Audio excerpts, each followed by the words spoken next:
Alright, some more on the geometrical representation, so locus and complex numbers.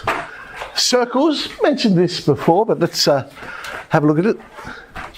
So there's my Argand diagram. There's a typical circle centred at the origin. Now they all have in common that every point on that circle would be the same distance from the centre. So when we talk about complex numbers, that means their moduli would be the same. Another way we could write it, z times z conjugate. Remember that's x squared plus y squared. So that's like saying x squared plus y squared is the radius squared. Or modulus of z is equal to r. Be careful there. It's not r squared because you're actually saying the length of the vector, if you like, is r. And that's another way of thinking about it. So when we move the centre somewhere else, like so, actually I'll do the second one first. What you're really saying is the length of any of those vectors, if I join any of those points up to omega, and so the vector would be z minus omega, any of those vectors, its length would be r. So that's how we get modulus of z minus omega is equal to r. When it's in conjugate form, then the first, well, I suppose it doesn't matter whether it's the first or the second because you can have the factors in any order, but one factor is z minus omega, the other factor is z conjugate minus omega conjugate. So one's got the conjugates, one doesn't, and that'll equal the radius squared. The vast majority of the time we use the second one. So alright, let's have a look at these ones. Express the circles in terms of z. So x squared plus y squared equals 16. Start off with an easy one. We know that's a circle. Radius is 4. So it will be the modulus of z is equal to 4.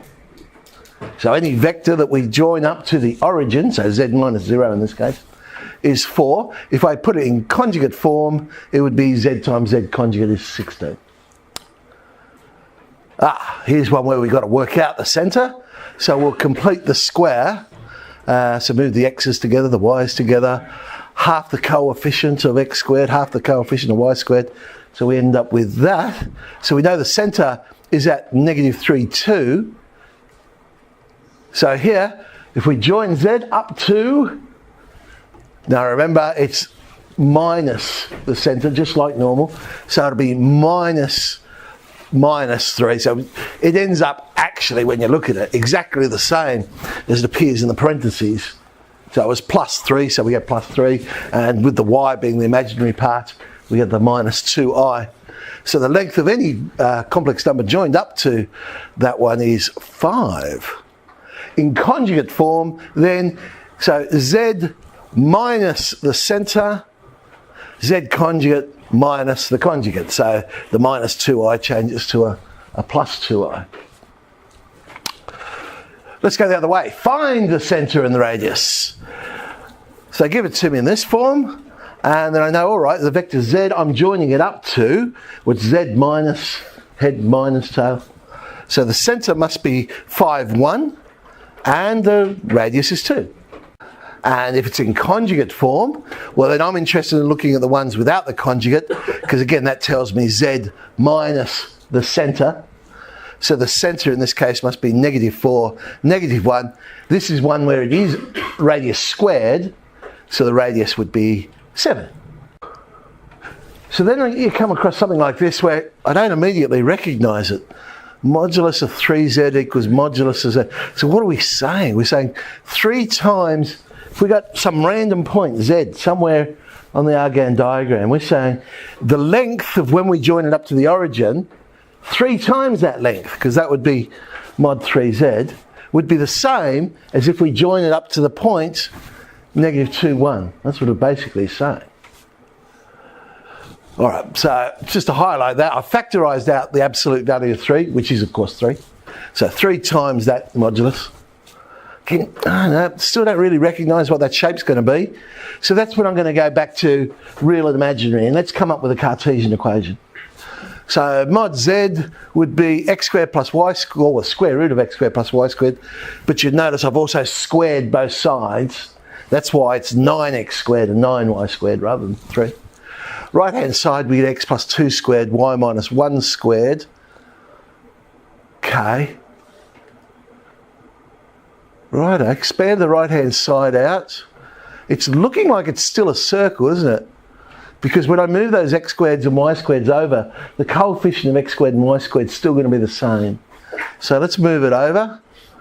I hate completing the square when the coefficient's not 1, so let's divide everything by 8, make life a little bit easier for myself. Okay, add half, so it becomes minus a quarter, quarter becomes an eighth, play around with the right hand side. Well, it's not nice and neat, but it is what it is. So at least I now know the centre is a quarter negative eighth, and the radius would be square root of 45 and 64. Well, we know the square root of 64. Best I can do with the 45 is change that to 3 root 5, but there's our radius. So if you don't immediately recognise it, you always just go back to the x and the y's and work out the Cartesian equation. Z times Z conjugate plus 2 times Z plus Z conjugate is equal to 0. Again, don't immediately recognise what that is. So Z conjugate we know is x squared plus y squared. Z plus Z conjugate would be twice the real part. And then we got 2 lots of that, so we get 4 times the real part, so 4x. Yet again, we got another circle. Complete the square, there it is. Centre minus 2, 0, radius 2. All right, let's have a look at lines then. Now, some of the lines we've seen already, horizontal and vertical ones. Horizontal, they'd all have the same imaginary part. So the imaginary part of Z is equal to some constant. Vertical, they would have the same real part. So they're, I guess, the most basic of lines, horizontal and vertical. But of course, what happens if they're at an angle? So there's a line at an angle. Well, as I already know the answer of this, of course, I'm sort of going to work backwards. Any line could be the perpendicular bisector of something. And so I'm going to create 2 complex numbers there, omega 1, omega 2, and the red line that I'm interested in the equation is the perpendicular bisector of that line. So what that means is I can pick any point on that line, join it up to both omega 1 and omega 2, and the length of that vector has to be the same. Easy enough to prove. We could use congruence. Let's say I put it up here somewhere, then obviously the red bit would be common, so you got side. We know the blue bits are the same. We've got another side, and the angle in the middle is a right angle, so we've got side, angle, side. So we know that's going to be true. So that's sort of working backwards. But what that now means is whenever I see modulus of Z minus something equals modulus of Z minus something, I know I've got a straight line. And it will end up being the perpendicular bisector of those 2 numbers, so omega 1 and omega 2. So let's have a look at this one. All right, modulus equals modulus, and they're both like, well, you can think of it like a linear function, I suppose. Yes, I could go back to algebra and do it this way. Because what is it saying? It's saying, on the left-hand side, it's saying the distance to the point 1, 1 is the same as the distance to the point minus 2, minus 1. So we could go back to the distance formula and expand all that out, bring everything to one side, and there's the equation of line.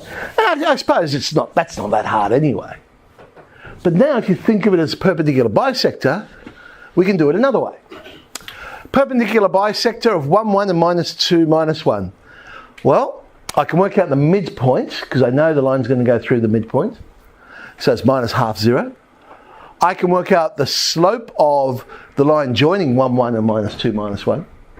But the line we want is perpendicular to that. So our slope will be minus 3 on 2. Point slope formula. And there it is. We get the same equation. Thank goodness for that. So either way, you might be looking at it and thinking, oh, well, the algebra is a lot quicker.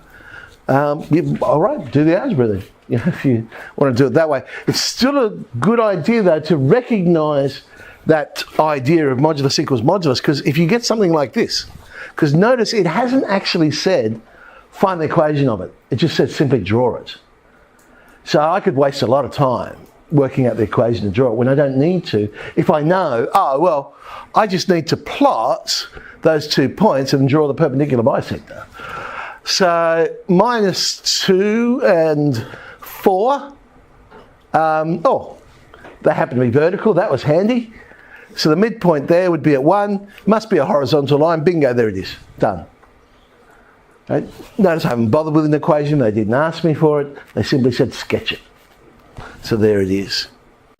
Rays. And you'll remember a ray is, of course, you have rays, you have intervals, and you have lines. Because an interval is something with a definite starting and finishing point. Whereas a line goes on forever in either direction. And a ray, yes, has a definite starting point, but goes on in one direction. So that's a ray. All right. So how do we define a ray? Let's use this one, and we'll use the origin as a starting point. Well, we can define it in terms of the argument. Because every point on that ray would have the same argument. So you'd be getting Z, joining it up to the origin, and you'd find the angle it makes with the horizontal. So it's always going to have the same argument. So you see arguments of some Z, you know you're talking about a ray. And of course we can shift it as well. It doesn't have to start at the origin. If it starts somewhere else, well, all we're really saying is, well, I can get any point and join it up to this omega. So again, we're talking about a vector. So Z minus omega. The argument of Z minus omega would always be theta. Notice how I have an open circle at that starting point. And the reason for that is, if I haven't gone off in any direction yet, I don't know what the angle is. So the starting point can't have an argument, just because the starting point, if you like, is 0. What's the argument of 0?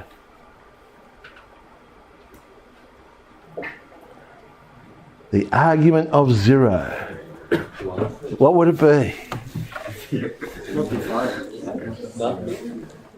So you think the argument of 0 is 0? It's not defined, is it? It's not defined. Yeah, I mean, any positive number would have an argument of 0. Huh? Any negative number would have an argument of pi. But naught is in the middle of the two. Again, you can't have an argument. Think back to the definition of argument.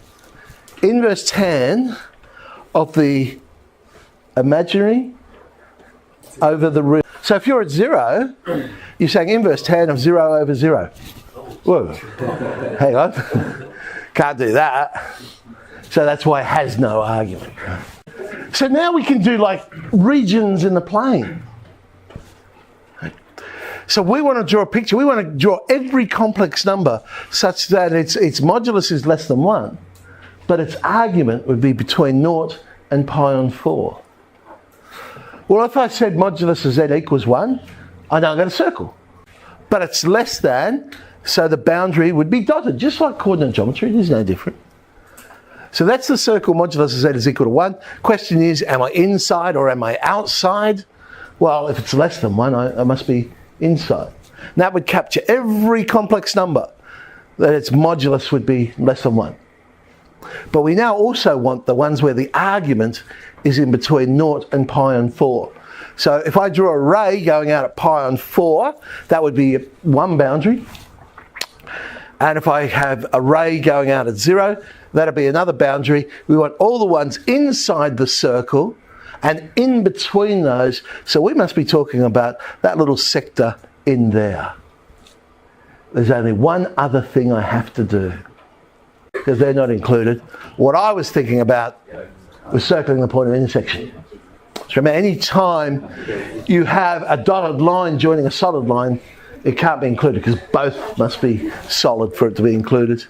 But yes, you are right. Technically, those blue lines should be dotted outside the circle as well because they're not part of the solution. Yeah. Okay. So, Patel, 4M. Patel, 4N. Cambridge, 1F.